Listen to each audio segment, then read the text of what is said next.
Hello there, ladies and gentlemen, and welcome back to another episode of Foolcraft 3. Hello, folks. Now, before we do begin this episode, I would like to apologise for there being no episode last week. Unfortunately, the server was down for maintenance, and I do have limited recording time as I do work 40 hours a week. I do a full-time job, as well as having 2 young daughters who require some time. So yeah, unfortunately there was no Foolcraft last week. Really sorry about that. But we are back this week. And this week, folks, first things first, we're going to get started with the auto crafting as I promised. Now, when it comes to auto crafting, there is one thing, well, 3 things actually, that you are going to need a lot of. And that is these things right here. The processors. That's right, the logic, calculation and engineering processors. So the first thing we're going to do is we're going to get these automated.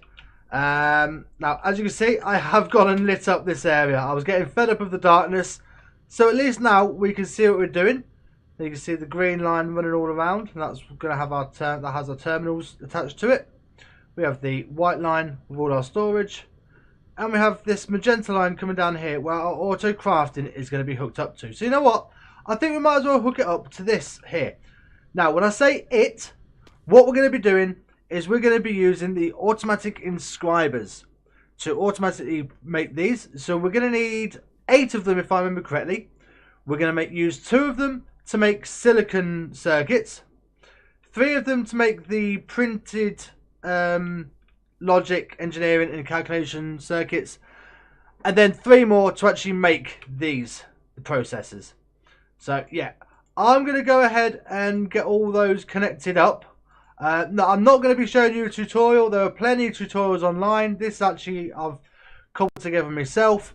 So yeah, I'm going to go ahead and get these inscribers set up right here. And just like that, there we go. We have the automatic advanced inscribers, all hooked up. And they are, yeah, they are full and primed, ready to go. So this is a pretty simple system. We have 2 advanced inscribers here for all the silicon, because we need 3 lots of silicon, remember. Then we have the logic circuits being printed, engineering circuits, and of course the calculation. And then below them, we have the actual processors being made. So of course, the circuits come through, the printed silicon comes through from those, and then we also have some redstone. All 8 of these, are fed through this chest back here, which has those. We've filled all this up so it doesn't take everything out of our inventory, and we can still get a ready supply of these. Then we have that filled in by an export bus, capacity cards, some acceleration cards to keep up with inputting the items as they're drawn out. Those are the only 5 things we need going in. And yeah, then we have the item conduits with filters in, putting all the stuff in. So yeah, that was pretty simple. Then we have the level emitters down here, which will turn on when, if we can click on it, there we go. So when the number of calculation processors drops below 100, so look, emit level when levels are below. So when it drops below 100, that will turn on, emitting a redstone signal, which will then turn this on, active with signal. And then that will import the processors into the storage system. And that is how we make sure we have always got 100 of each of those processors in our system. So that's brilliant. Now the next step for our auto crafting is we need to get these calculation processors and whole big units going up this wall. So as you can see, we went and put in a terminal here. So now let's see if it's crafting. What is it we need? These, first off, crafting units. These are the basis. So as you can see, we've got 17. We're going to need a lot more than that. So let's see. Can we make... There's 1 stack. Oh, and we've run out of iron. So yeah, let's see what we can do with these and get this up and running. So we have crafting monitors. Need to make the storage monitor terminals. Right, I'm going to go ahead and get everything we need made, so that we can have at least 4 different crafting processes and automatic crafting units, if you like. So give me a moment and I shall get everything we need together for that. Right, so we've gone ahead and we've got some stuff ready to start our auto crafting. We have 4 crafting monitors, 4 of the 64 crate crafting storage. We need to make some more of those. And some crafting co-processing units. Now these co-processing units, we need these so that the crafting storage monitor setup can use more than one of these. That's right, this is what's actually going to be doing the crafting. These are our molecular assemblers, and these are controlled with ME interfaces. Now it's these interfaces that we'll be putting the the crafting patterns in, and they will use these molecular assemblers. So as you can see, this one has access to 1, 2, 3 and 4 molecular assemblers, so we can do it 4 times faster.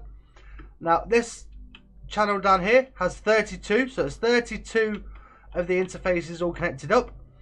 And we also have another line here. Now unfortunately this is where I ran out, so once we get the crafted we'll get some more of these, and hopefully we'll have another 32 down here. However, this one might be a bit longer than that because unfortunately, yeah, we have the wall in here, so we can't actually get any blocks in there. So in order to use all 32 channels, this will probably end up coming a bit further down. But anyway, yes, these molecular assemblers are used by this crafting setup. Now, I've gone ahead and put some cables either side. We're going to put 4 this side for now. We will eventually have another 4 that side, so we can have 8 simultaneous craftings going on at any one time. So, the way we're going to do this, let's see. Bring these down. Now, excuse me. Unfortunately, I've got a bit of a cough at the moment. Yep, thank my daughters for that. Well, in particular, my eldest. So, what we need is put 1 there, 2, 3. We'll put the crafting storage above and the monitor there. Now, these need to be in a rectangular shape because once we put this one down, there you go. Look, the multi-block has formed. And that is now 1 co-processing unit. We can actually put a couple more. See how it changed once it wasn't a rectangle? So yeah, let's do that with these here as well. We want to make sure there's a gap, just so they don't end up connecting together. There we go. And there, and there. Now we will want to get some more of these crafting storages because that is how many bytes, if that makes sense, there is to use. And sometimes more complex automatic craft needs more memory to do. So we may end up making some more of these, just extending them up. But now, these can all access our interfaces up there. Now if we have a look, I have already gone ahead and put some blank or craftable patterns in. So if we click on what is craftable, there we go. So as you can see, we have the storage components ready. Blank patterns, obviously. This is where you need all the excuse me, all the basic items that you need for crafting. So things like your annihilation cores, your formation cores, your quartz glass, even things like your wooden planks and wool, because you make wool out of string, you use that with your glass to make all your different types of cable. So this is where automatic crafting really comes into its own, rather than going through the whole hassle of making a 1 to make a 4 to make a 16 to make a 64. If I want one of these, just make 1. Now this is where we need to start making more processes. So things like pure Certus quartz or iron, now we need to start adding interfaces into different machines rather than just the molecular assemblers. So you know what, I think the first thing we're going to do is we might bring another line across and down along this way, and we need to start making use of all of those ores that we've got over our starter base. Right, so we have the cable running down the side here. It is a pink cable. Now as you can see, I have gone and put in some more of the molecular assemblers with the interfaces, and I've also put in another 4 of the crafting co-processing units. So yeah, we can now do 8 simultaneous crafts at once, which is great. But right, this pink cable, this is going to run down here because we, like I said before, we're going to start automatically processing some of our ores. Now, I've gone ahead and divided the ores that we've been collecting into a few different groups. So what we have here is we have these ores at the top, which we will process using induction smelters. Then we have all of these ores just here, which will be processed with pulverisers. These 2 will be used in a crusher, And then the charged Certus quartz will be using a sag mill, because then that gives us charged Certus quartz. If we do any other machine with the charged ore, all we'll get is regular Certus quartz. So this is what we're going to be doing. Now, first things first, we're going to go ahead and set up one of these induction smelters. So you can see I've got one here. Got some of the different things we're going to be needing. And first things first, we will go ahead and use the gold. So if we have a look in the recipes here, if we just bring up the gold ore. Now, if we go along to the induction smelter, where are we? There we are. You'll see that gold ore plus some sand gives us 2 gold ingots and a possibility of rich slag. Now this is all we want.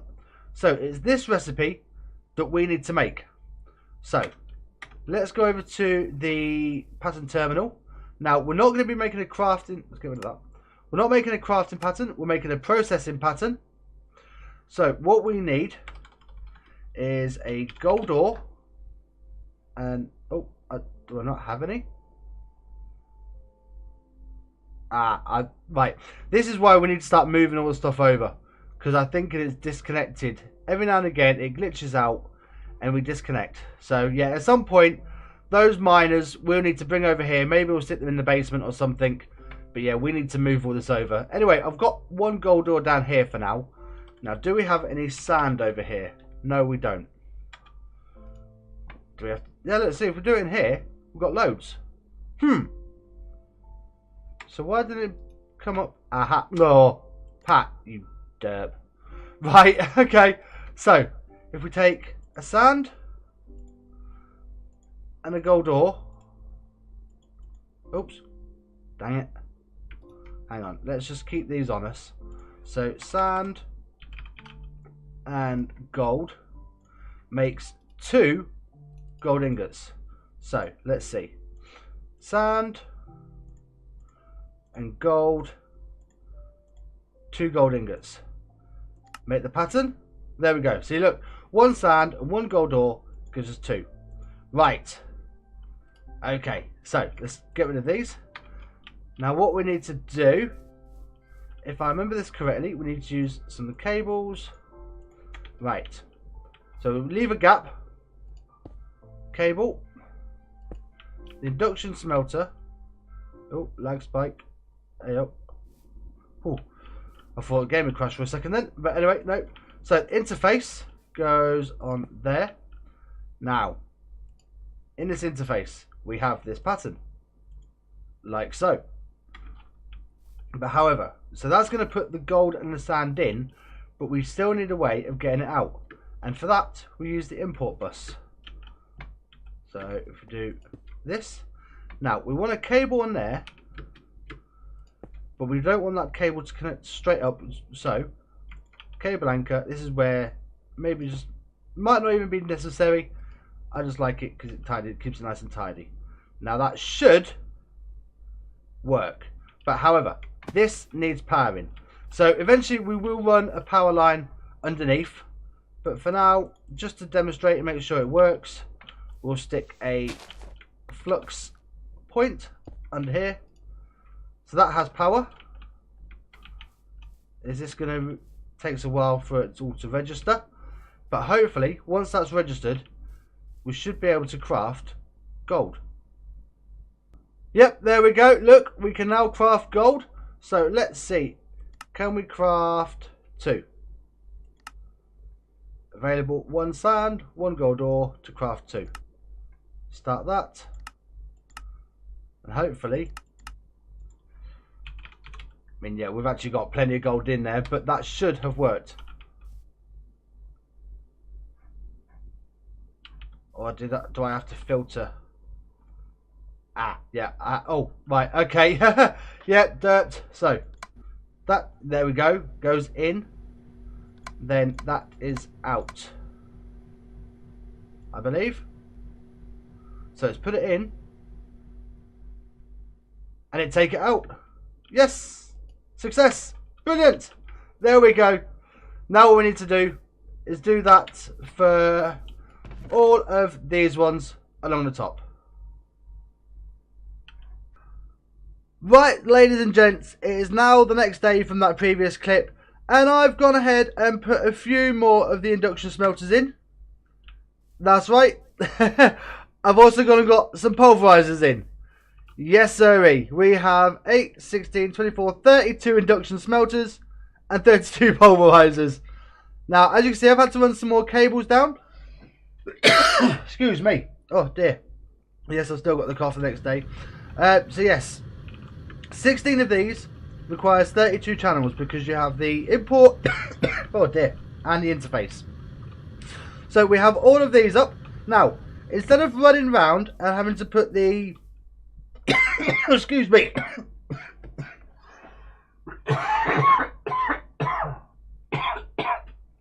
oh, don't mind me while I die. Oh, dear me. Yes. Sorry about that, ladies and gents. So, instead of putting the pattern in interface, I've actually gone ahead and made an interface terminal just here.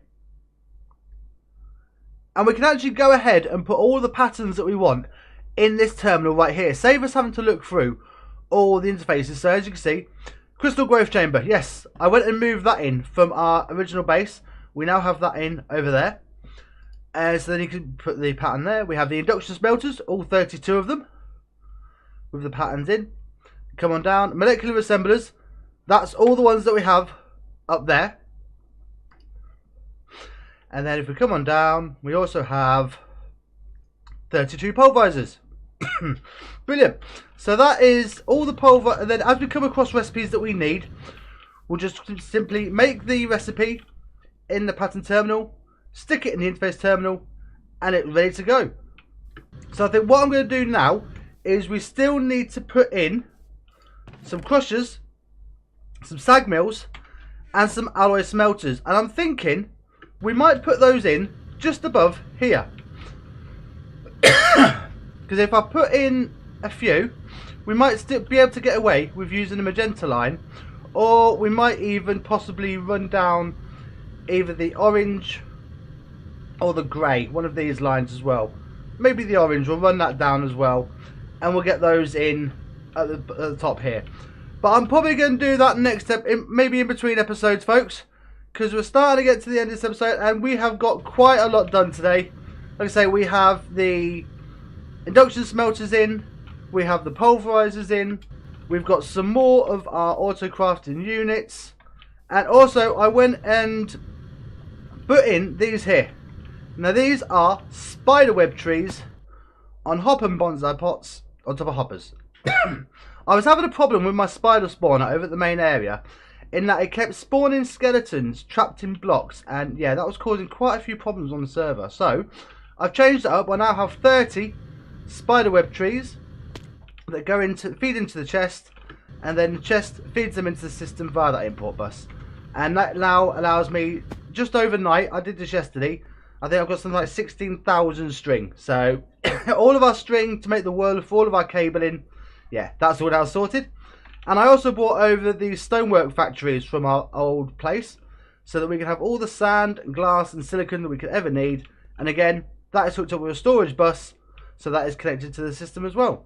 So yeah, we're starting to get, slowly but surely, everything into this one area. I think at some point we might even bring these spawners over as well. But that is a tale for another time. Because right now, folks, that is going to do it for this episode. So thank you very much for joining me. If you have enjoyed this episode, please be sure to go ahead and hit that like button. If you're new to the channel, don't forget to subscribe and to ring that bell so you get notified when all the new videos come out. But for now, folks, all that's left for me to say is take it easy, and I will see you all in the next episode. Bye, guys. Bye. I'm going to go and cough myself a new lung. See you later. Bye. Oh, no.